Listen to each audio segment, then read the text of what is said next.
ఎంత ఖర్చు పెట్టినా నేర్చుకోలేని కొన్ని పాఠాలు జీవిత అనుభవాలే నేర్పిస్తాయి. ఇప్పుడు నేను చెప్పబోయే కథ అలాంటిదే.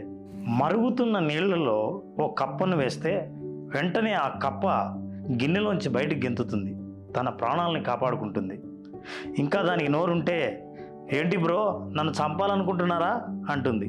అదే కప్పని వెచ్చని నీళ్లలో వేస్తే ఆహా ఎంత హాయిగా ఉంది అనుకుంటుంది. మెల్లిగా వేడిని పెంచుతూ పోతే ఇదేదో మంచి వేడి నీళ్ళ స్నానంలా ఉందే అనుకుంటుంది. ఇంకా వేడిని పెంచితే అయ్యో నీళ్లు మరుగుతున్నట్టున్నాయి అనుకునేలోగానే చచ్చిపోతుంది.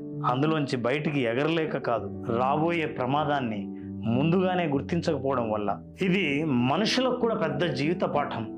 రాబోయే ప్రమాదాలన్నీ ఒక్కసారిగా వచ్చి పడేవి కాదు, మెల్లిగానే ప్రమాద పరిస్థితులు జీవితంలోకి జొరబడతాయి. అది టాక్సిక్ రిలేషన్షిప్ కావచ్చు, సరిపడని ఉద్యోగం కావచ్చు, ఆర్థిక ఇబ్బందులు కావచ్చు, మెల్లిగానే అంతే చంపేస్తాయి.